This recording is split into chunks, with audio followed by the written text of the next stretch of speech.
are looking at number 19 on page 28.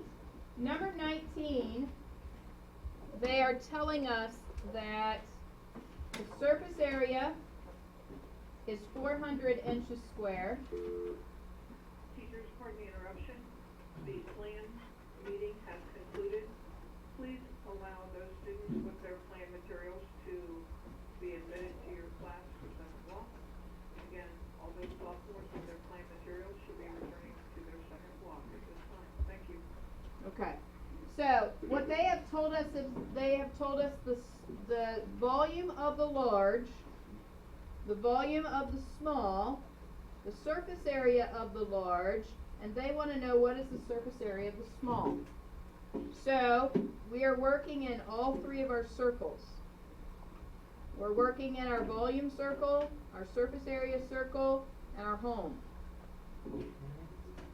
Now, they told you the volume. It doesn't matter if you go large to small or small to large as long as you work through the whole thing the same order. So, I'm going to do large to small. So, volume of the large over volume of the small, we have 11,000 divided by 2376. So, when you're working in your calculator, you're going to go ahead and reduce that. So, 11,000 divided by 2376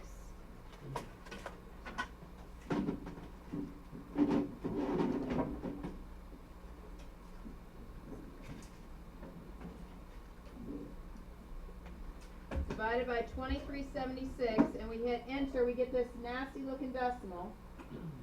So we math bracket. Now you could have reduced that fraction on your own, or this is how we use our calculator to do that. So we have 125 over 27. When we reduce that.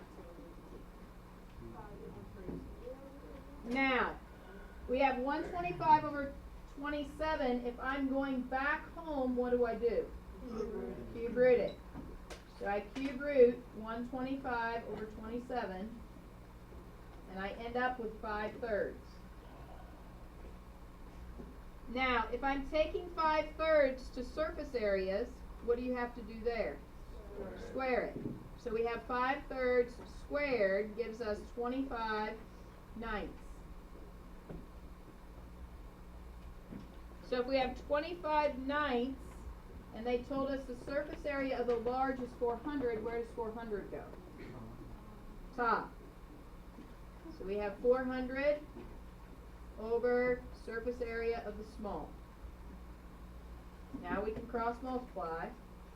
So we have surface area, we have 25 times surface area of the small equals 9 times 400.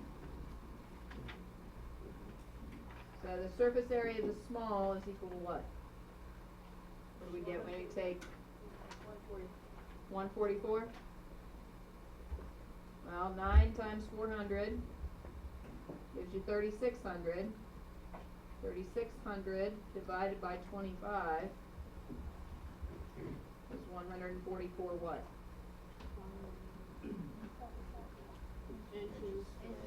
Inches squared. Something squared. Questions on that one? Yeah. You get the 125 over 27. I just put it, I reduced it, so I pulled out common factors. If you're using my calculator, I just did 11,000 divided by 2376. Hit enter. I get that decimal. Hit math. And then my keyboard is not working well. Hit math, enter, enter, and then it'll give it to you. 127. So I guess the common factor was 88. If I divided top and bottom by 88, I would get it to you. Yeah. Not right now. Just I want you to be with us when we're doing this. Any other questions that we could do that maybe would help the people who aren't here since we're recording? Anybody have one that you want to look at for sure? Yeah. 20? Sure. So 20 is going to be set up very similarly. We have surface area equals 294 kilometers squared. Volume is 2058 kilometers cubed. Again, I don't know my surface area of my small. And my volume of the small is 48.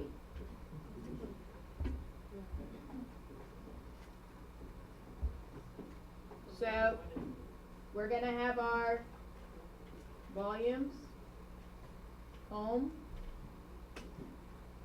surface area. So, volume of the large divided by volume of the small. 2058 divided by 48. Now, what does that reduce to? My guess is it's probably going to be 16 on the bottom. Or maybe 8. Probably going to be 8. So, get the decimal, math bracket, 343 over 8. How do you go from volume, which is units cubed, down to home, which is just units? Cube rooted. If you are working with a calculator that you don't know how to get cube root in, you could do 343 to the raised to the caret key to the 1/3 power. It's going to do the same thing as cube root. Those of you going into algebra 2, you'll find that to be the case. So if I take 343, maybe I don't know how to do that. Hit the caret key. You probably want parentheses around it. It's going to give you 7. Cubed root of 8 is 2. So we have 7 halves. Now, how do you take 7 halves and go to surface area? Square it. So we have 49 fourths. And 294 is going where? Top, because it's a large. And then we have surface area of the small and bottom. Okay? Was it the reducing? Well, I'm not that, but I want to graph for like Probably, it should have gotten 7 halves. like I got the switch. Then my guess is either this fraction, either you did the cube root of, I don't know, maybe you didn't reduce that.